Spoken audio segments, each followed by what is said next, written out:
both the left and the right want political power and know that poverty or reduced prosperity is a hard sell that will not help them gain power.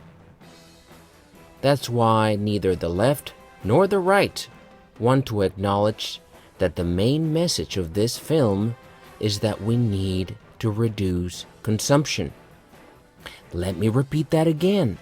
We need to reduce consumption. Green energy will not allow us to maintain our current level of consumption, our current way of life. So in the short term, only two choices exist. Either people voluntarily choose to consume less, or a system of rationing of non-essential products is implemented. The Global Footprint Network, which the film unfortunately does not mention, has already specified that we need to go below 1.6 GHA, or global hectares per capita footprint, to be sustainable. Only a few very poor, low-consuming countries are below that number. This guideline would obviously mean not only the deprivation of shopping-addicted consumers, especially wealthy consumers, but also the end of many businesses providing the products and services we consume, as well as most of the energy companies that power everything. So the political will is unsurprisingly not there. As it stands today, to comply with this 1.6 GHA, Europe would have to reduce its footprint associated consumption by 65%, while the United States would have to do so by 82%. Even a poor country like Cuba would have to reduce it by about 20%. In the longer term, a reduction in procreation and thus in population would also ease the burden on the ecosystem and reduce the rate of extinctions we are implementing. And so the film mentions it, like any rational observer would. This has elicited rants and tantrums denouncing the film of eco-fascism, which is often used by both the left and the right to describe anyone who challenges their religion of endless progress toward a heavenly future. Anyone who meaningfully opposes the ecocidal and ultimately suicidal course of modern industrial society. This entails a long series of rationalizations employed to deny this ecocidal course. One is that current solar panels are more efficient than the ones shown in the film.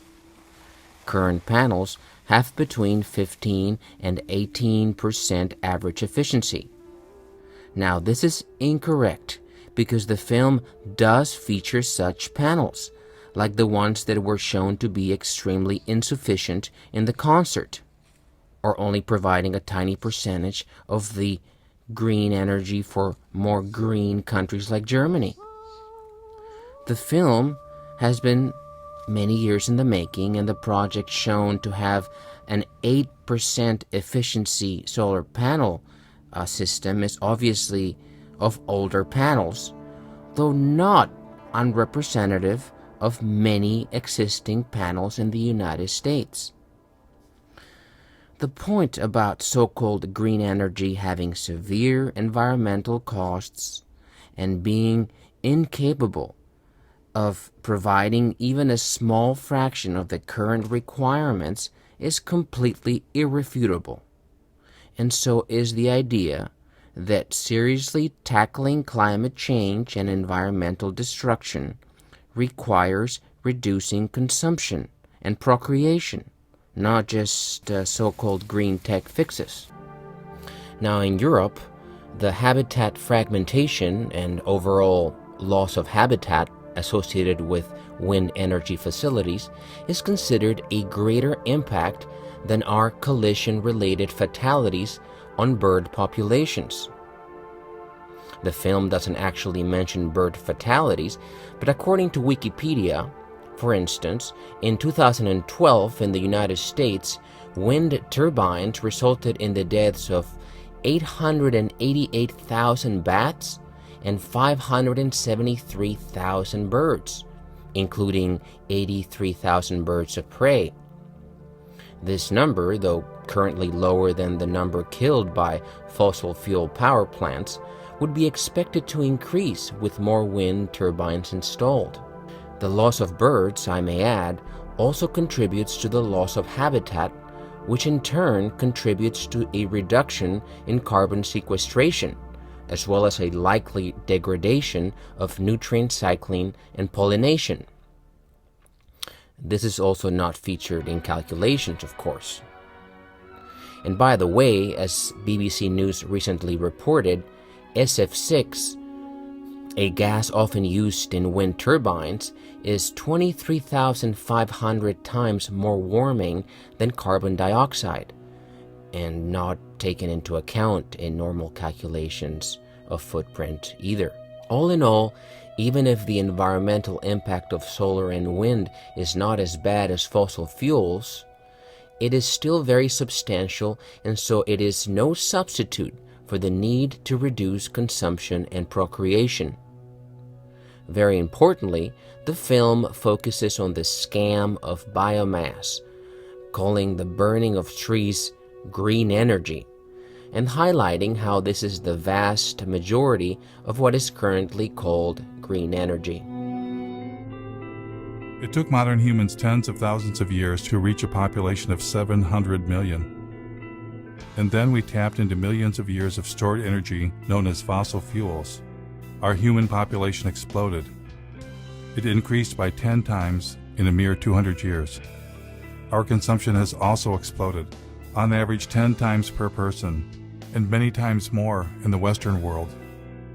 You put the two together, the result is a total human impact 100 times greater than only 200 years ago. And that is the most terrifying realization I have ever had.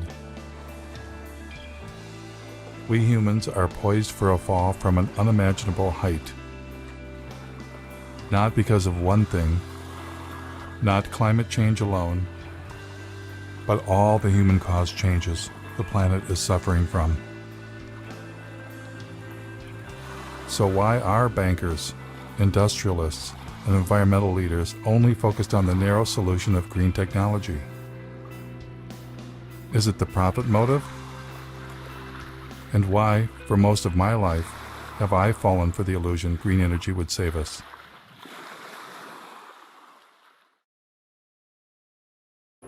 Clearly, to answer this question, I needed professional help. Keep my stuff, but that ever. No. I'd never heard. I'll just be honest with you about my dilemma. You can be my, clinical social psycho.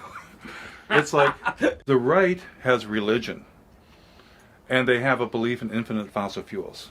Our side says, oh, it's going to be okay. We're going to have solar panels. We're going to have wind towers.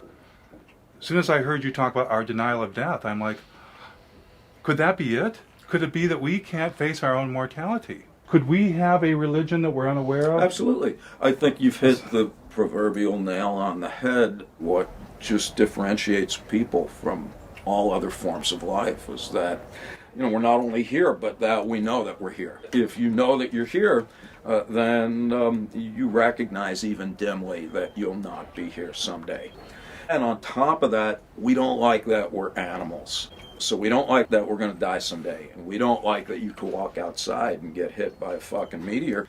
What human beings did back in yesteryear is to envelop ourselves in culturally constructed belief systems. Call them cultures, call them worldviews, schemes of things, whatever you call them. Every human community has them. Every culture has an account of the origin of the universe. Every culture has a prescription for how you're supposed to behave while you're here. And every culture offers its denizens hope of immortality, either literally or symbolically. Then the question is, well, what happens when you bump into people who don't share those beliefs? Whether you know it or not, whether you like it or not, that's undermining the confidence with which you subscribe to your own views and exposing you to the very anxiety that those beliefs were constructed to eradicate in the first place. If we're to make progress, whatever that word means, or even to persist as a form of life, we're going to need to radically overhaul our basic conception of who and what we are and what it is that we value. Because the people that you referred to earlier, both on the left and the right, that think we're going to be able to discover more oil or solar panel ourselves into the future, where life will look pretty much like it does now, only cleaner and better. Either with more oil or greener Correct. or both. I think that's just frankly delusional. What I'm hearing is that if I haven't come to grips with my own anxiety about death and life and presented with a reminder of that, Yeah. I'm highly likely to make some